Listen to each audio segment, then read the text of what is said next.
So today I want to wrap things up. This is as far west as we're going to go. There's a lot more west of this, but this is the end of my road.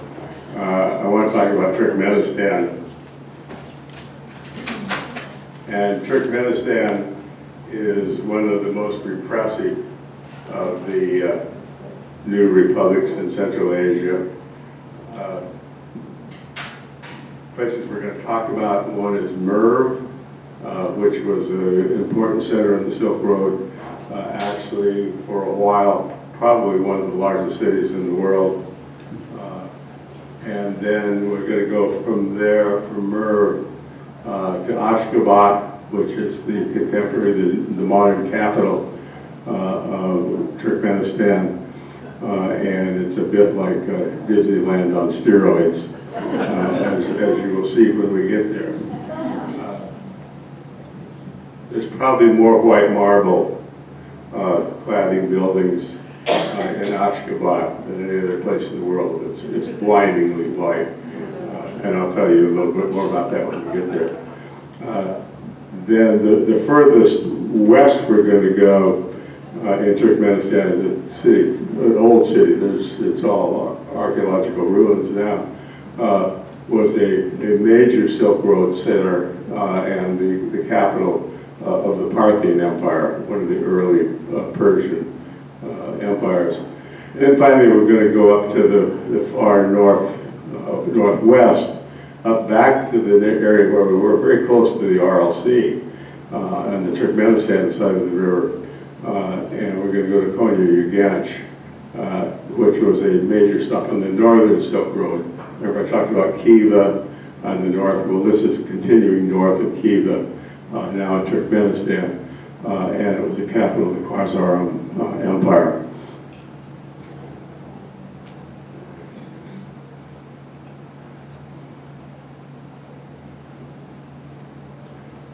Okay, boys and girls. Here we are. It's always a crapshoot. So anyhow, here's where we are. Here's Turkmenistan. You can see that basically it abuts Afghanistan to the east and Iran to the southwest. South of Uzbekistan, we were in Bukhara last week. Now we're going to go from Bukhara to Turkmenabat, to Mary, which is the jumping off point for Merv, to Ashgabat, and then up into the far northwest. As I mentioned when I talked about Central Asia in general, I find the flag of Turkmenistan to be one of the most interesting. And as you may recall, along the edges, the edge there on the left, those are all carpet patterns, gules, that represent the 5 major tribes of Turkmenistan. Turkmenistan is noted for its horses. Horses literally in Turkmenistan are members of the family. The idea of eating horse meat is completely, absolutely abhorrent to these people because basically their horses are a member of their family. They're beautiful horses and they play a major role in the art and symbolism of Turkmenistan today. And so we're going to go to Turkmenistan the same way I did. We're going to go by road from Bukhara, and the first place we're going to get is Turkmenabat. You can see here is Turkmenabat here, Ashgabat's here. So we're basically going by road right across this border into this border city. Here's what it looks like. Looking back across no man's land to Uzbekistan, you walk across there carrying your bags. And when I went, my Uzbek driver dropped me off on the Uzbekistan side. I walked over to the Turkmenistan side, met my guide there, who accompanied me all the time that I was there, which was about a week, or yeah, close to a week. Turkmenistan is very repressive. and very much like Iran, you can't travel without a guide, and it is now increasingly difficult to get a letter of invitation, which is required for a visa. So the number of the tour companies that used to do the 4 or 5 tour, or 4 or 5 stand tour, have now taken Turkmenistan off of their list. So here's the Kuzum Desert, the Red Sand Desert, and we are now on our way from Turkmenistan to Mary.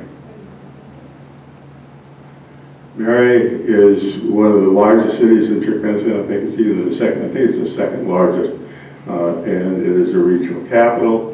Just to orient you again geographically, we came down this highway to Mary, and we're going to go up here to Merv in a few minutes, or in a minute.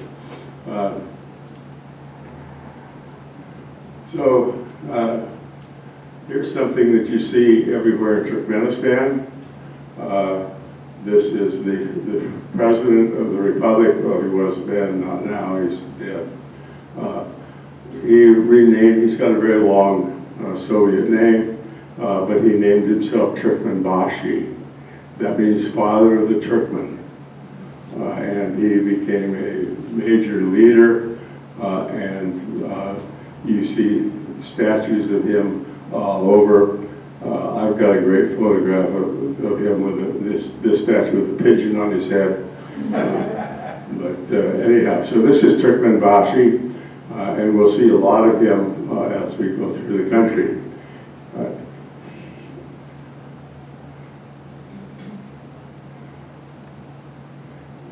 So this is the library in Mary. You can see the use of white marble there. You can also see something that we'll see a lot of if you look up in those alcoves, both off to the right and to the left. You'll see Turkmen warriors, and these are historical figures from the history of Turkmenistan. This is the Independence Monument in Mary. Here you can see a Turkmen. Anybody know who this is? Lenin. That's Vladimir Lenin. And this is a monument to the independence of Turkmenistan from the Soviet Union. This is a bazaar. So this is all full of little shops. It's a shopping mall in Mary, and some outside street vendors here. Well, the only reason most people go to Mary is to go to Merv. And Merv was, as I said, one of the major cities of the Silk Road, and it was again a place where the roads to the east and west and north and south diverge. So to again orient you with the geography, here's the Caspian Sea.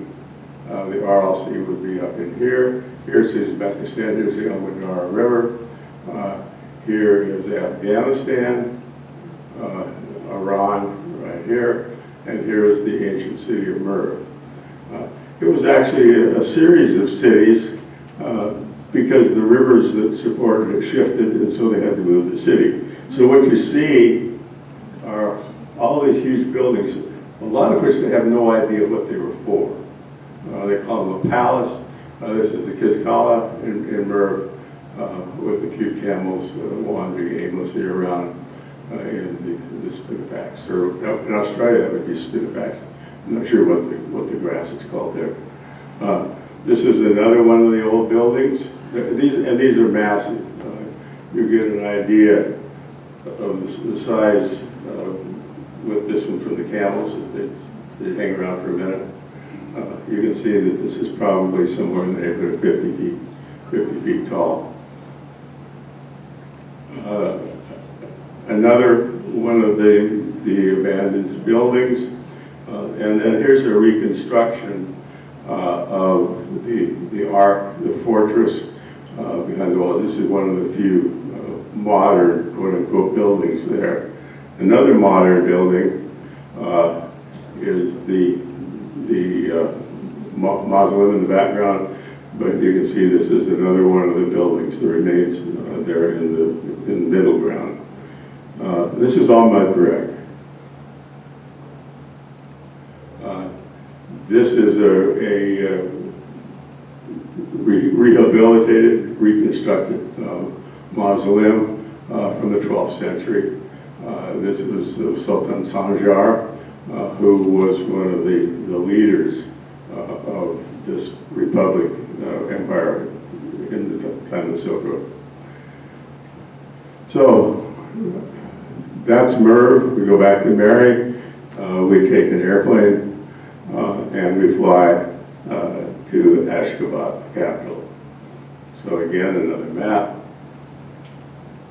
Here's Ashgabat right here, right, very close, as you'll see in a minute, to the border with Iran. So Ashgabat, I think is a fascinating place. Other people think it's really terribly trashy. It reminds me of Skopje, Macedonia is similar, with huge statues to there Alexander the Great, and it has been again compared to Disneyland on steroids. But Ashgabat is a very, very modern city. So here's a bus stop, an air-conditioned bus stop, and this is not atypical. This is what you see. They got a television inside. They got a reader board across the top that tells you when the buses are coming. Very, very comfortable place to hang out.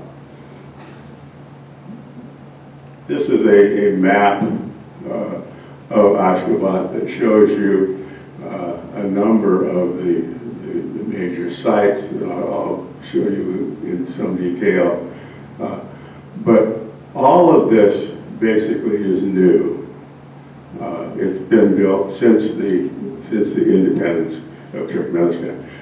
I might point out that Turkmenistan is rich in petroleum, and therefore rich in the money that flows from petroleum, both gas and liquid and oil petroleum. So, to give you an idea of the city, this is an aerial view taken from one of the monuments, looking down at a roundabout, all the massive highways and no cars, very little traffic. You can see all those buildings. Those are all clad with marble, and it's Italian marble, or at least that's what I was told, that all the marble was imported, and we're talking more marble probably than any other place in the world. So all of these buildings, most of these are apartments. I'm not sure what the one is right past the monument in the foreground, are the dwelling places of the everyday person in Turkmenistan.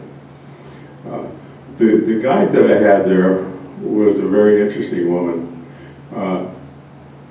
Her husband apparently had run afoul of the administration of the government in Turkmenistan. He was a political dissident. He had been a professor of economics at the university. He was fired and literally could not get a job. He was banned for life for being employed. So his wife supported the family as a tour guide. Let's say had less than positive feelings about the political regime of Turkmenistan.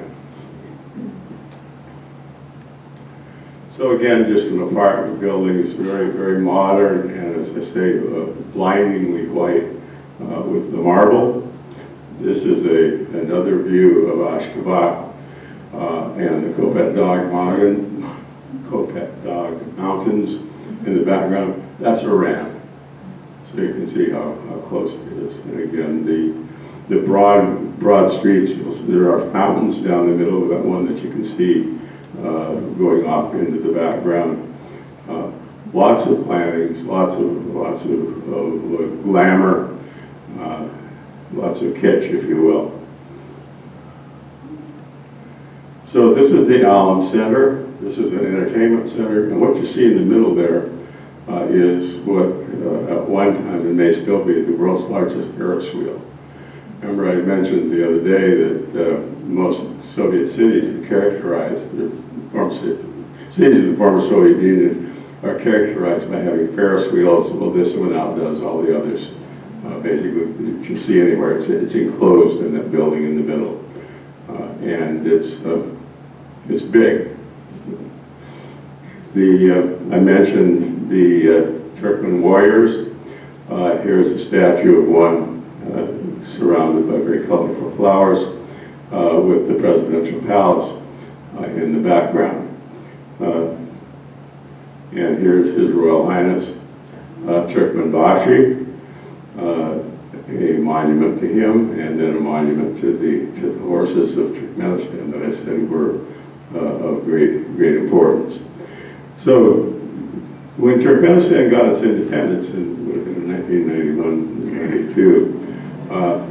92, they celebrated that by building an independence monument with a promenade of Turkmen warriors on the pathway down, and then our friend Turkmenbashi in a slightly different pose standing in front of that monument.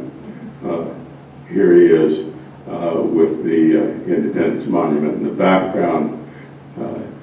It's not gold leaf, by the way. It's bronze. But a slightly different pose. His cape, as you can tell, is in a little different direction than it was when we saw him first in Mary. So the architecture and the buildings in Ashgabat are really quite amazing. One of the most interesting that I saw is the wedding palace. And here's the wedding palace. This is where you go to get married.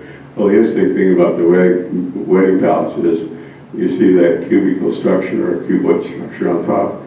It rotates and it gets lit up at night.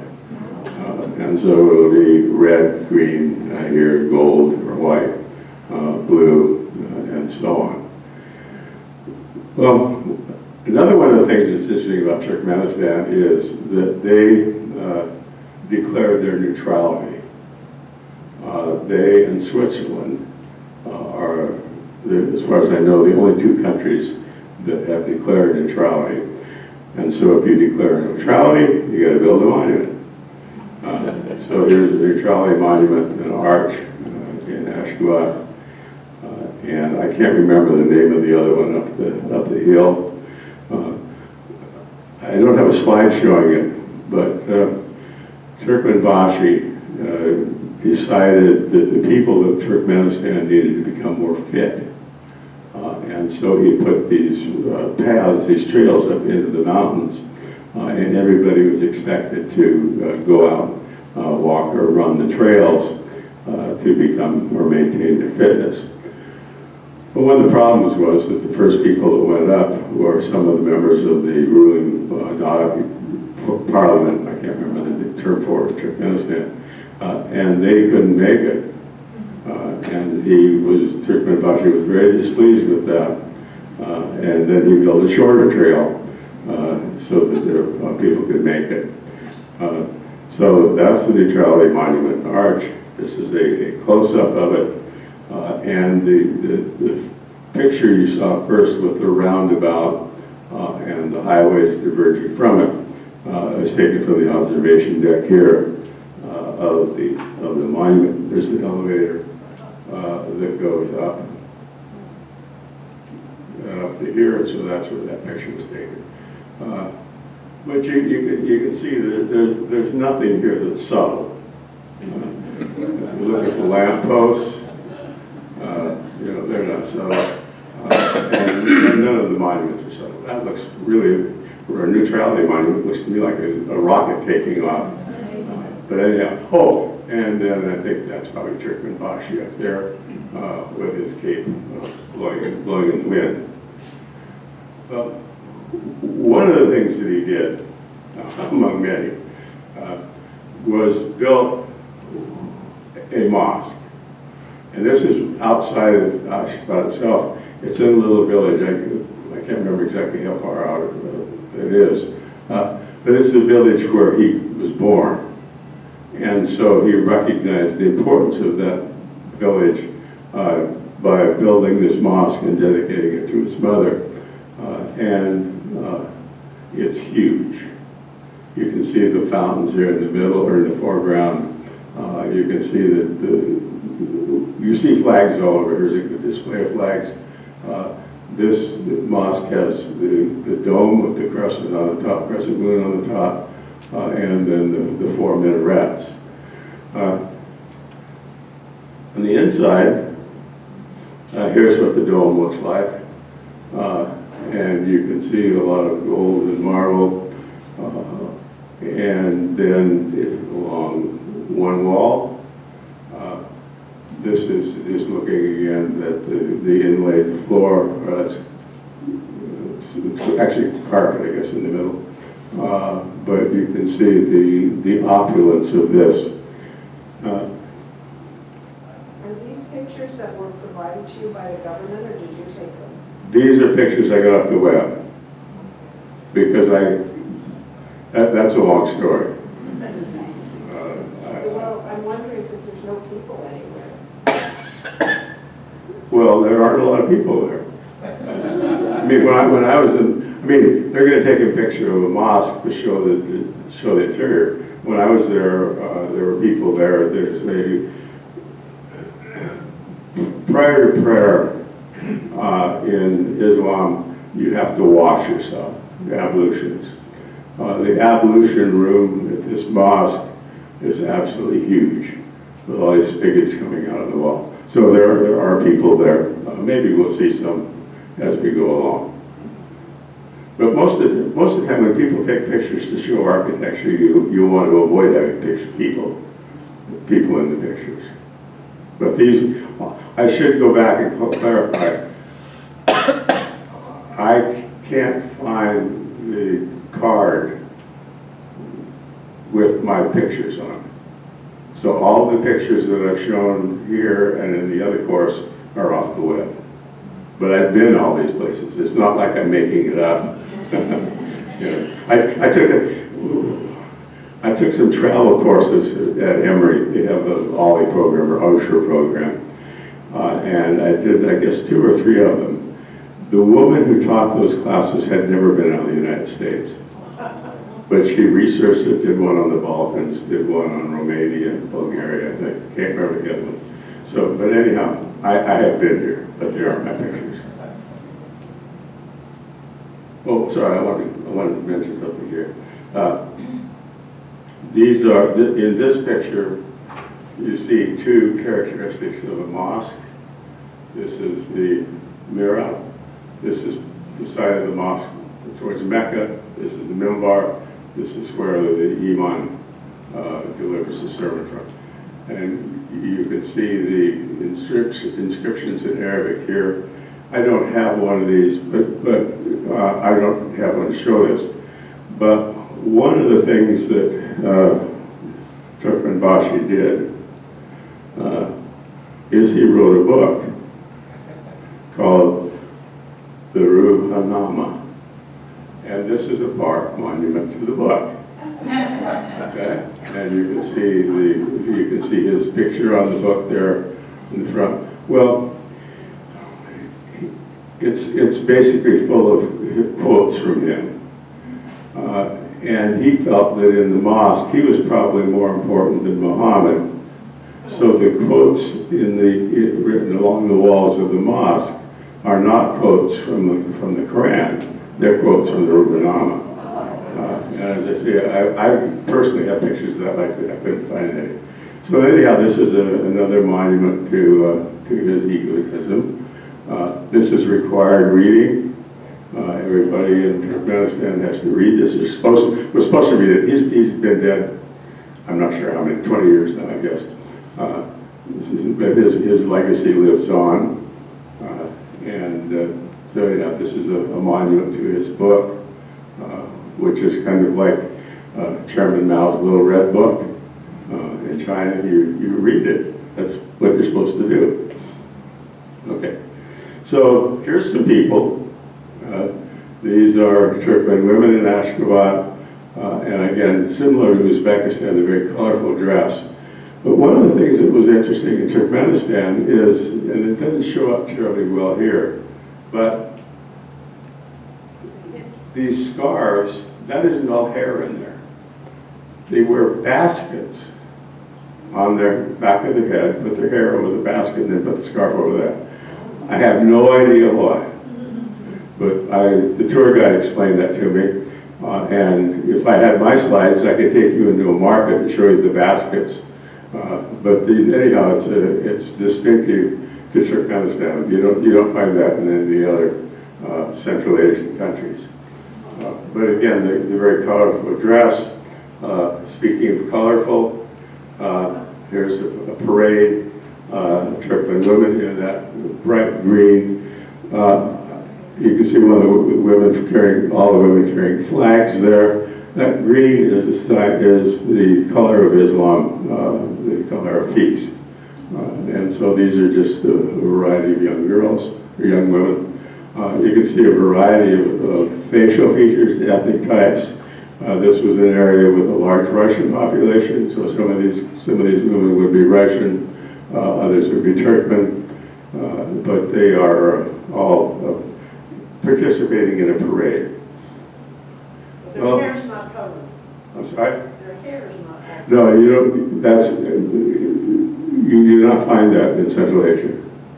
Women are not veiled, nor do they necessarily wear headscarves. The headscarves are more decorative than like you would see in Iran or Turkey, or particularly in Iran. So just some color there. Well, for colorful places, if you've been here before, I like markets. This is the big market. This is about 12 kilometers outside of Ashgabat. It is huge. It's the largest market in Central Asia. And what you see here in the foreground are candies. So if you want some candies, you can have a wide variety to choose from. And then we can go inside the market. And again, the typical market scene. Most of what you see here in the foreground is dried nuts and fruit. You can see in the middle background, again, more fruit. So that's this section of the market. This is the fruits and nuts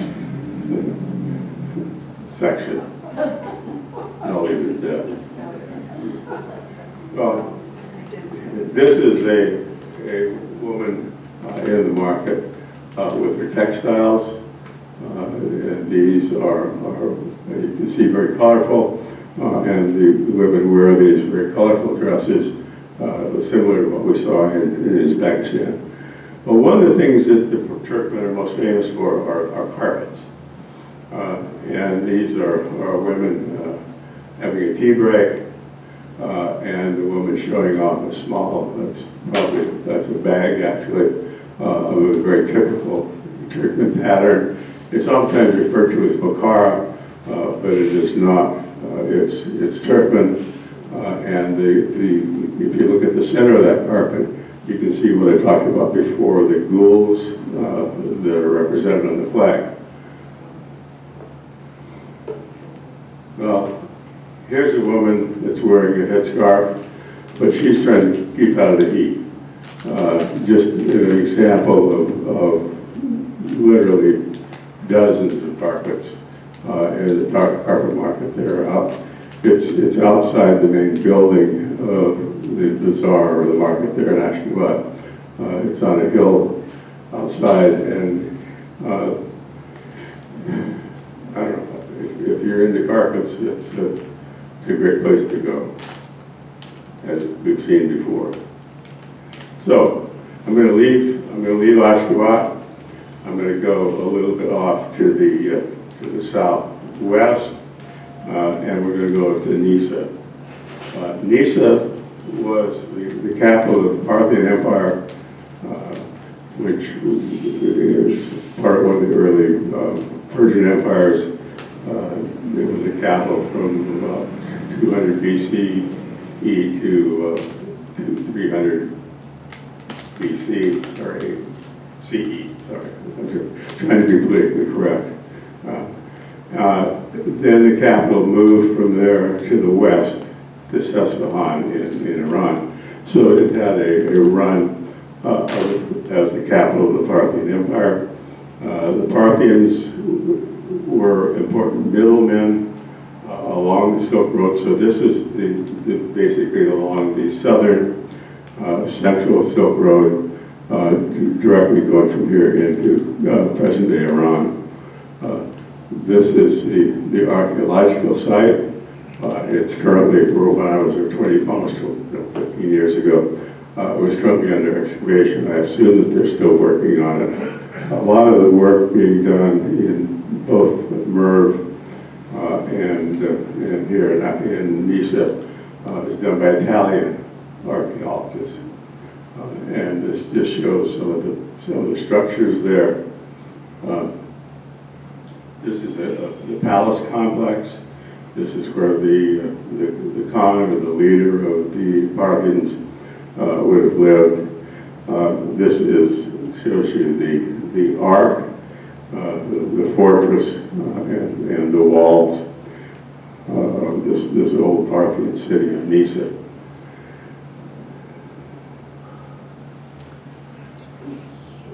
So now we're going to leave.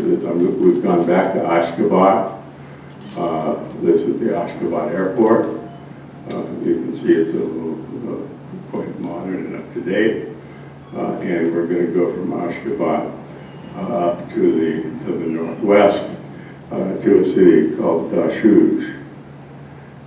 Dashuj is, there's one reason to go there, and that's to go someplace else. Here's Dashuj. You can see it, the red dot there. If you look directly to the north of that, up from that, that's the RLC. So here's the RLC. When we were in Kiva, we were here. So now we're up here in Dashuj, and we're going to an important city in Silk Road history, Konarganj. Well, we got to get there. So here's our arrival airport. Not quite as flabby-do as Ashgabat. And here they are welcoming us to Dashuj. I had one of those for Mary, but it must have, I think it just skipped by when my computer was mucking about. Anyhow, a lot of the cities in Turkmenistan have these, they're the major cities, have these welcoming porticos. And so here we are in Dashuj. Well, we're not going to stay there. We stopped and had coffee at a hotel, and then went from there to Konarganj. So here we are, just to orient you with places we've been before.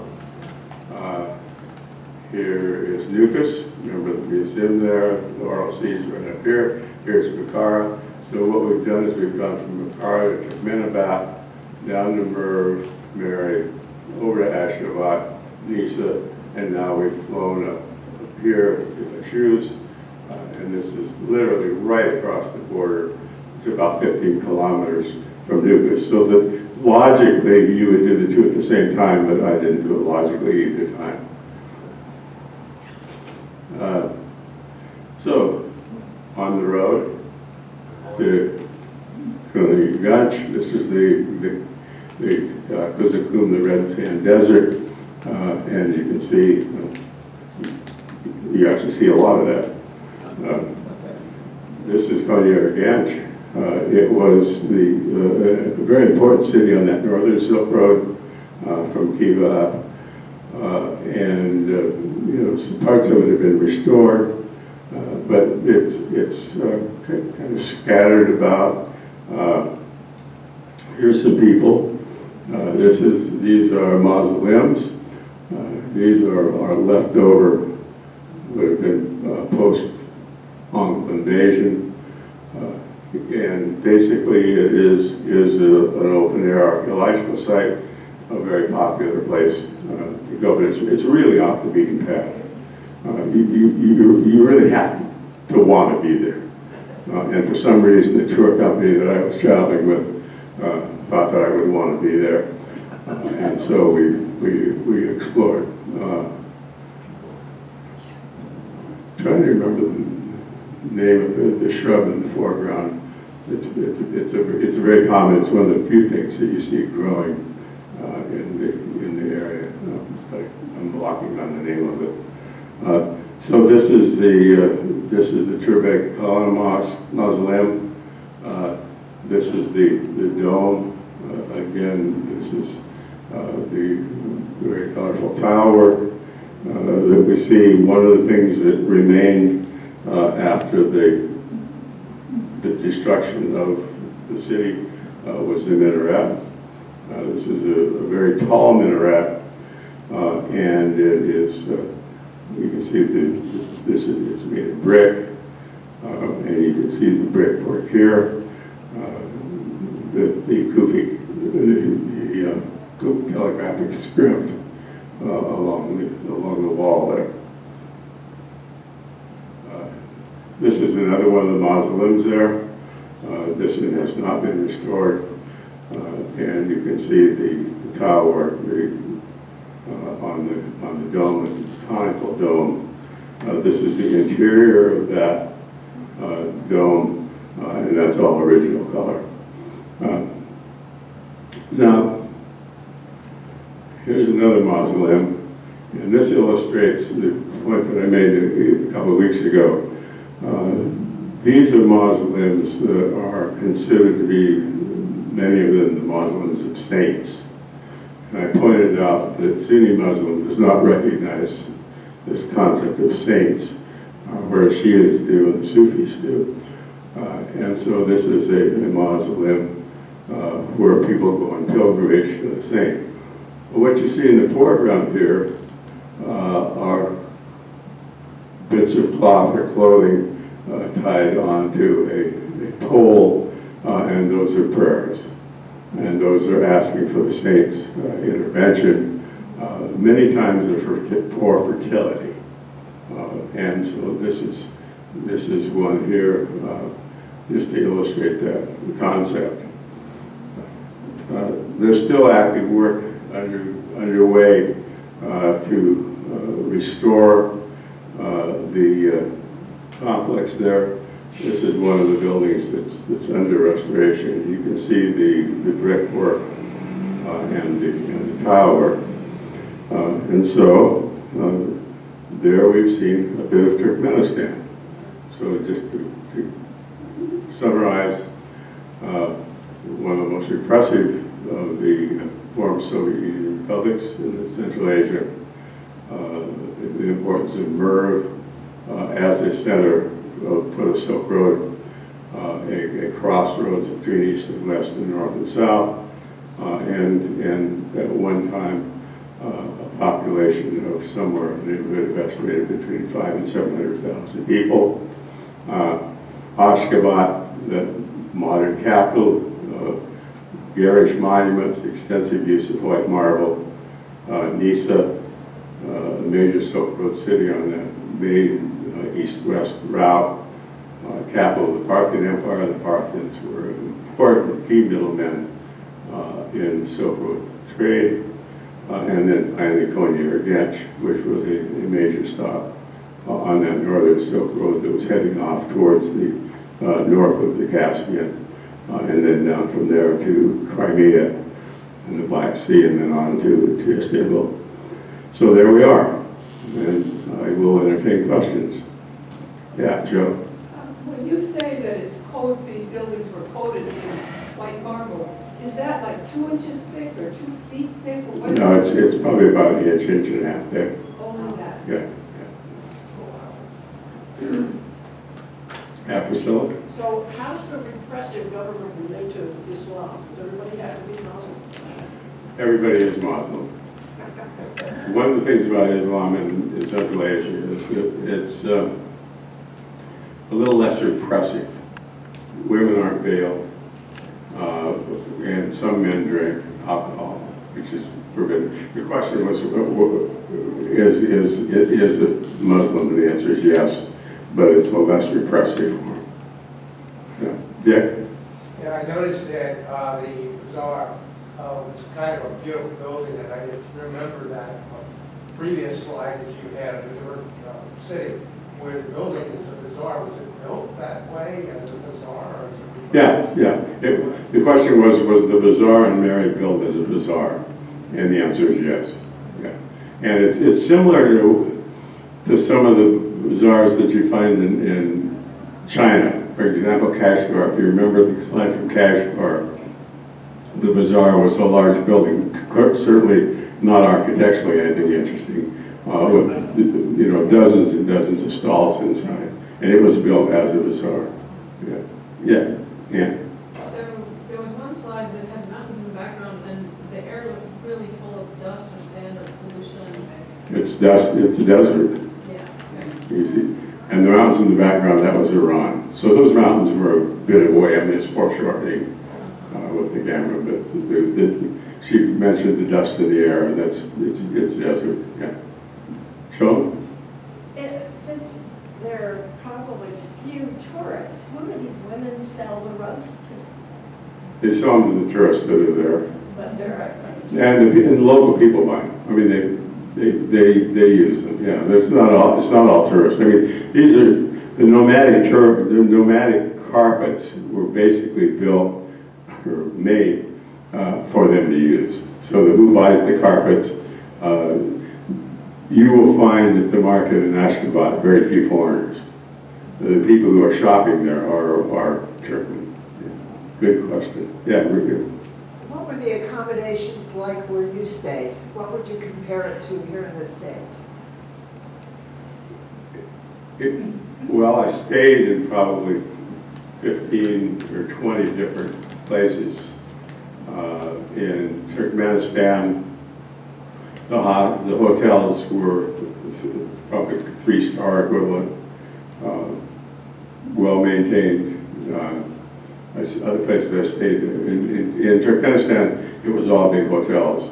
In other places I stayed in guest houses, which had a wide variety. But any place most of the places I stayed, the accommodations were good. The one major exception to that was when I was let's see, I'm trying to remember. Kyrgyzstan, not Kazakhstan, but Kyrgyzstan.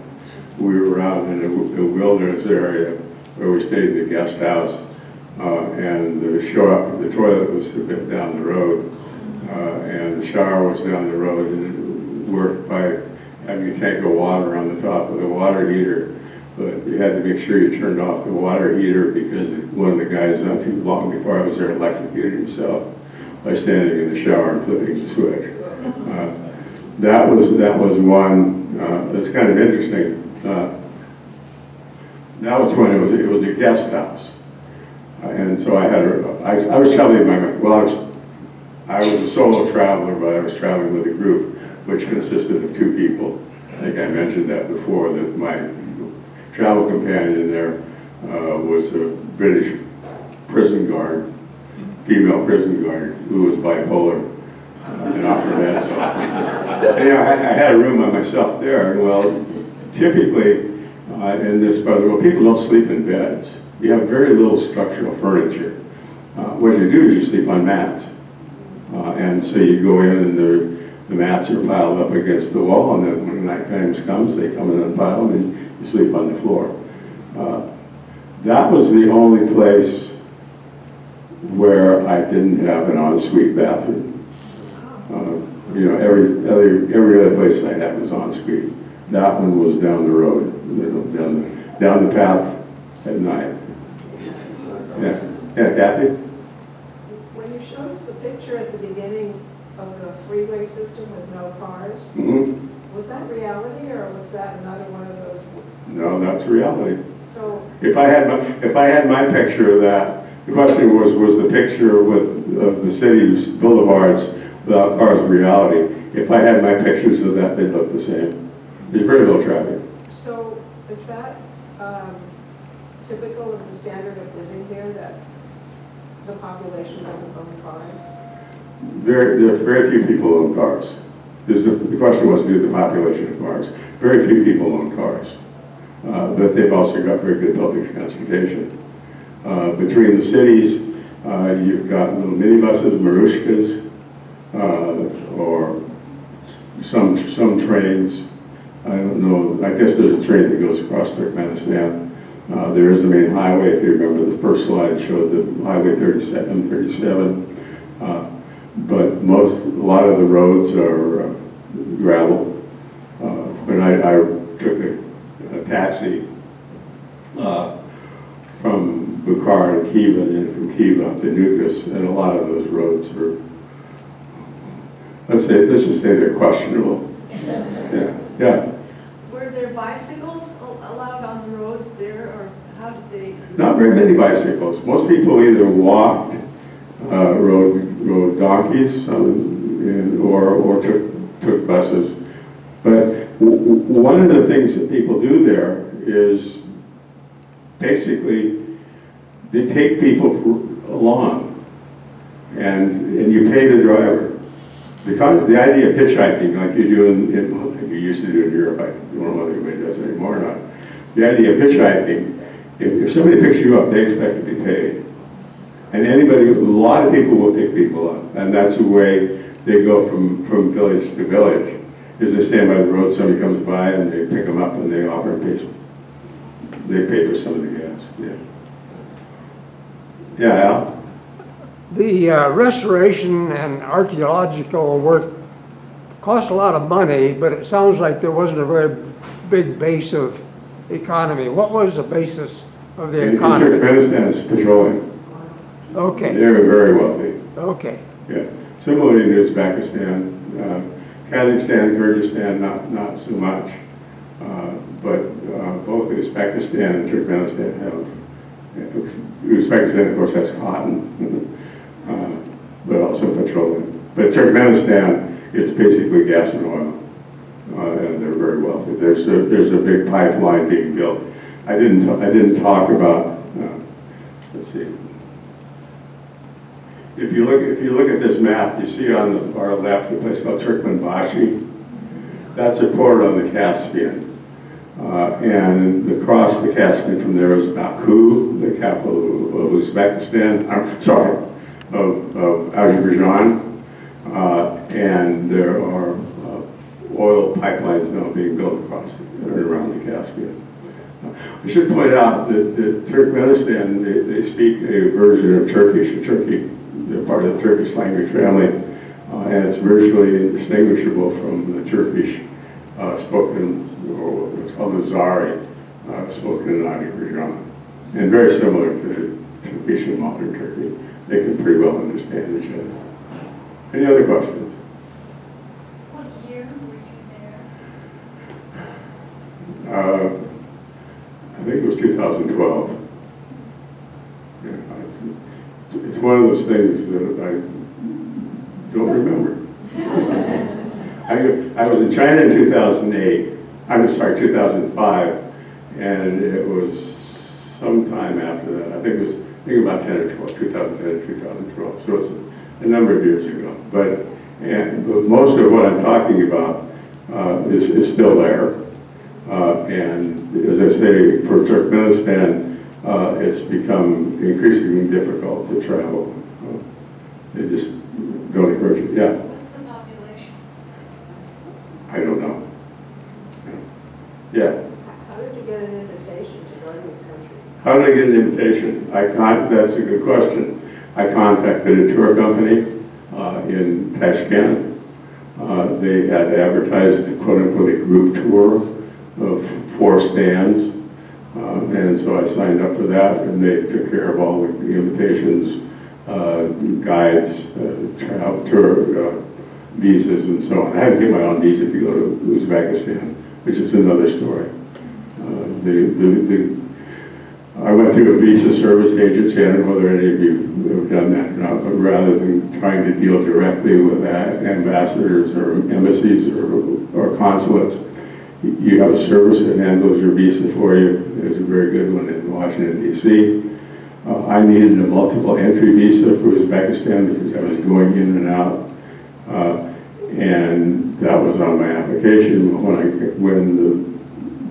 my passport got back to the visa agency, they noticed that I'd gotten a single entry visa.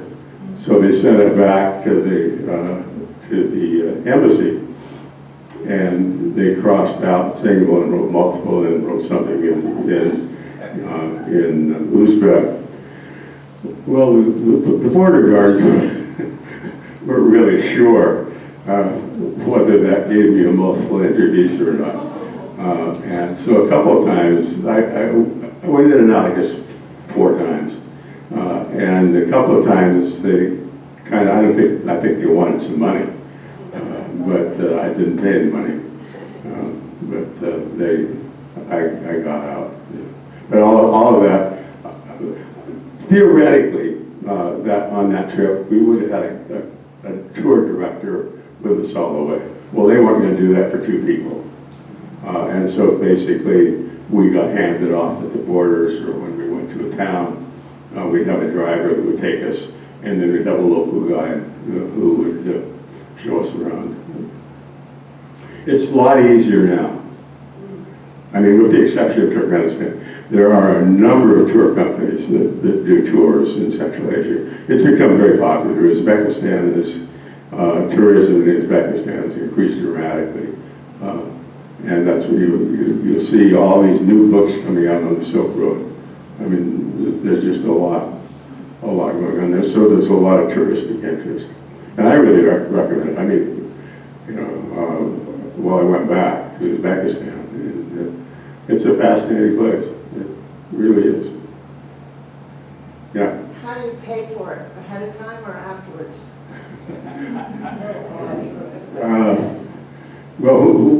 The second time I went back, I paid for it ahead of time. The first time I went, I paid a deposit, and then I had to pay cash when I got the Tashkent. Well, 100 euros, the current exchange rate, I can't remember what it was when I was there, but the current exchange rate, 100 euros is 1.5 million som. The biggest bill, I think, is 50,000 som. And so when I paid for my hotel, I went to the bank, got som, because they wanted it in som as opposed to them having to exchange it. I had a stack of bills about like this. People, you don't use a billfold, you use a plastic bag to carry your money. I mean, and Uzbekistan is the most outstanding for that. So the second time I went and paid for everything in advance through Advan Tour, which was a larger tour company. The first company I traveled with was relatively small, Russian-owned Uzbek company. When I was in China, I traveled with the New Zealand Silk Road Tour group, and I paid for all that up front with bank transfers. But it's become a lot more reasonable because of the increase in the touristic infrastructure. It's cheaper now to go than it was when I went. I looked the other day at a Von Tour trip for 4 stands, and it was, I think, or for 3 stands, for I think it was maybe 10 or 15 days. It was like $1,900. $1,900. Yeah. So you want to go back? Okay. Anything else? Okay, thanks a lot.